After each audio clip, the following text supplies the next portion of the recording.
Reflexão Bíblica. Convido você a abrir a sua Bíblia na primeira carta de João, no capítulo 4. Nós pensaremos por alguns minutos a partir do versículo de número 13. O versículo de número 13, que começa dizendo assim: sabemos que permanecemos nele e ele em nós, porque ele nos deu do seu Espírito. É importante nós nos lembrarmos que o amor de Deus é um amor que se concretiza no dar. Ele se doa, ele se dá por nós. E aqui ele começa falando de mais uma evidência da presença de Deus em nossa vida. Mais uma evidência de que efetivamente nós conhecemos Deus. Ele diz que nós sabemos que permanecemos nele e ele em nós, porque ele nos deu do seu Espírito. Essa é a maneira de saber que nós permanecemos nele, que ele permanece em nós, que há um canal de ligação, que existe uma comunhão entre nós e Deus. E a primeira palavra que ele coloca, nós sabemos disso porque ele nos deu do seu Espírito. Há uma participação nossa no Espírito de Deus. Há em nós qualidades do caráter de Deus. João colocou de diversas maneiras ao longo da sua carta, desde o primeiro capítulo dela, algumas marcas do Espírito de Deus que fazem parte da nossa própria vida, da nossa espiritualidade. Ele diz, por exemplo, que ele nos deu lucidez, ser lúcido, viver na luz. É um sinal da presença de Deus, porque Deus é luz. Ele fala também que nós experimentamos a santidade.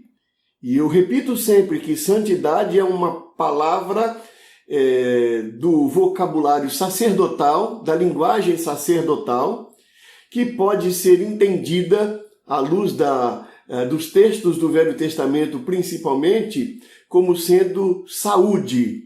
Santidade é saúde e faz parte do Espírito de Deus, esse Espírito de saúde. Quando a Bíblia diz Deus é santo, Deus não é enfermidade, Deus é saúde. E faz parte do Espírito que Ele nos deu também cultivarmos a saúde, a santidade. Ou também o texto fala que faz parte do Espírito de Deus a justiça. Isso significa que quando nós compartilhamos do Espírito de Deus, nós também revelamos no nosso espírito o senso de justiça. Também o João nos fala do Espírito de Deus como sendo da verdade. E que tendo o Espírito de Deus em nossa vida, nós temos um compromisso com a verdade, que é um desafio muito grande, porque identificar a verdade exige coração aberto, mente aberta, pesquisa, estudo, diálogo, para chegar àquele ponto que nós chamamos de o fenômeno, o acontecimento único, que nós tomamos conhecimento a partir de testemunhos ou a partir de estudos, de provas, de evidências. Mas o nosso compromisso é com a verdade, não é com narrativas ideológicas, mas pela busca da verdade. Isso faz parte do Espírito, que é um Espírito dominado por Deus. E ele fala, o último que ele coloca nessa sequência é o Espírito de amor. Como o nosso Deus é um Deus amoroso, também faz parte do nosso espírito cultivar o amor. Então, nesse sentido, é que ele diz que nós sabemos que permanecemos nele e ele em nós, porque ele nos deu do seu Espírito. Nós participamos da espiritualidade divina por uma concessão. Ele continua dizendo que vimos e testemunhamos que o Pai enviou seu Filho para ser o Salvador do mundo. Aqui ele está falando com pessoas que faziam parte ainda da sua caminhada, que haviam testemunhado.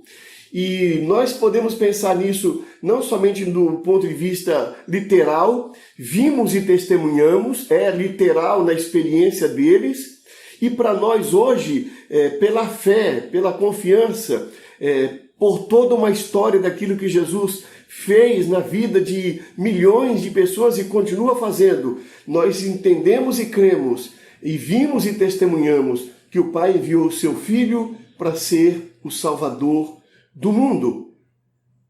E ele continua dizendo: se alguém confessa publicamente que Jesus é o Filho de Deus, Deus permanece nele e ele em Deus.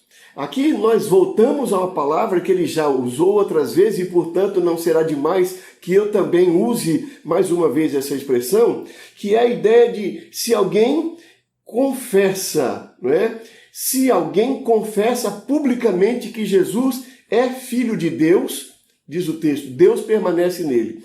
E nós então estamos tomando muito cuidado de esclarecer aqui que confessar publicamente não se refere apenas ao discurso, aquilo que nós dizemos sobre Jesus, mas confessar publicamente tem a ver com história de vida. Eu peço licença para trazer do mundo da política esse alerta, porque eu faço isso porque no momento é nesse universo que mais nós temos presenciado a confissão de fé de maneira puramente oral. É muito importante que você que me ouve, que nós prestemos muita atenção nas campanhas eleitorais para prefeitos, prefeitas, vereadores e vereadoras.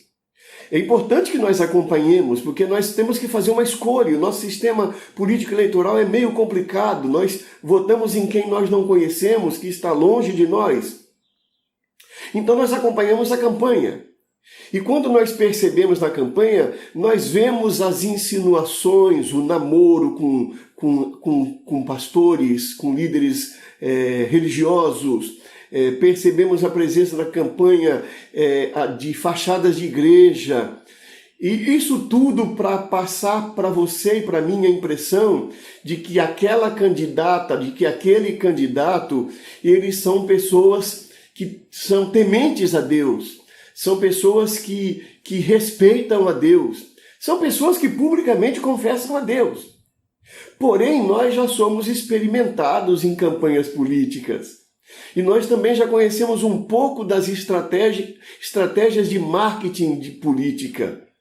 E nós sabemos que essa associação de candidatos e candidatas ao mundo religioso não retrata, na maioria dos casos, um compromisso daquela candidata, daquele candidato, um compromisso efetivo com a pessoa de Jesus na sua história de vida, nas suas escolhas. Mas trata-se apenas de uma estratégia de marketing eleitoral para que você associe o nome dela, o nome dele, à fé religiosa e por isso você deposite o seu voto nela ou nele. Mas, na verdade, ali não é uma confissão de fé nos termos que João fala nas Escrituras Sagradas, mas apenas um projeto de poder que não tem nenhum escrúpulo de enganar as pessoas, passando a impressão de tratar-se de gente comprometida com igreja, gente comprometida com o evangelho. No final, o que eles querem é o seu voto e o meu voto. Eu peço de novo desculpas por trazer esse exemplo para ilustrar o que esse texto está dizendo. O texto está dizendo: se alguém confessa publicamente que Jesus é Filho de Deus, Deus permanece nele e ele em Deus. Mas essa confissão não é uma confissão meramente oral, não é uma confissão meramente verbal, não é apenas um discurso em tempos de eleição que tem por objetivo usar você, usar a mim, num projeto de poder político no qual, em grande parte das decisões, os valores espirituais do reino de Deus não são usados. para implementar políticas que sejam abençoadoras para a vida não apenas de um grupo de amigos, não apenas de um grupo de correligionários, mas para a vida de toda uma coletividade. Preste bem atenção e eu fecho o parênteses aqui nessa ilustração, que eu sei que é sempre um risco de muita crítica quando você usa, mas nós precisamos falar a respeito desse assunto e aplicar os ensinos da palavra de Deus à realidade, inclusive da vida política, porque ela faz parte da nossa caminhada. E ele termina o texto dizendo: assim conhecemos o amor que Deus tem por nós e confiamos nesse amor. Assim conhecemos. Assim como? Pelo fato de nós termos experimentado o Espírito de Deus, porque Ele compartilhou conosco o seu Espírito. Pelo fato de nós termos visto e testemunhado a vinda de Jesus como doação de Deus para ser o Salvador das nossas vidas. E pelo fato de confessarmos publicamente que Jesus é Filho de Deus, confessarmos com a nossa vida. Por essas razões, nós podemos dizer que nós conhecemos o amor de Deus por nós e confiamos nesse amor. É muito importante, portanto, nós temos esses critérios claros de que nós conhecemos o amor de Deus e que nós confiamos no amor de Deus. Nós vivemos dias difíceis, dias em que a nossa fé tem sido provada de uma maneira existencialmente muito forte. A nossa confiança em Deus é provada quando diariamente nós estamos vendo as notícias de pessoas que estão falecendo, pessoas amigas nossas. Aliás, eu gostaria de aproveitar esse momento de fazer aqui a minha homenagem à Dona Dondon. Dona Dondon, esposa de Antônio Lima, também já falecido. Pais de um casal, e esse casal, Marcos, é muito amigo meu. No meu tempo de seminário, eu experimentei o amor de Deus através da vida da família de Dondon e Antônio Lima. Era na casa de Dondon, numa das casas da Igreja Batista da Rua Imperial. Era uma das casas nas quais eu estava quase que diariamente. No período de férias, eu era recebido ali como um filho. Dondon foi uma mãe para mim quando eu era seminarista. Dondon foi uma manifestação do amor de Deus para com a minha vida. Ela, seu marido, seus filhos. E Dondon partiu esta semana na cidade de Oieiras, no Piauí, vítima do Covid. Dondon foi uma expressão do amor de Deus. E eu gostaria de dizer que nós estamos sendo provados existencialmente com perdas de pessoas tão queridas e que nós nos colocamos diante de Deus muitas vezes indagando por quê? Por quê? Por quê? Mas o amor de Deus é tão forte na nossa vida. Nós temos experimentado tanto amor de Deus que esses desafios existenciais, sanitários, que nós estamos vivendo nesse período de pandemia, não conseguem apagar, não conseguem, como diz o escritor bíblico, afogar esse amor. Que nós continuemos confiando no amor de Deus e que nós continuemos sendo testemunhas do amor de Deus como igreja no nosso dia a dia, através das nossas palavras, das nossas atitudes e das nossas ações.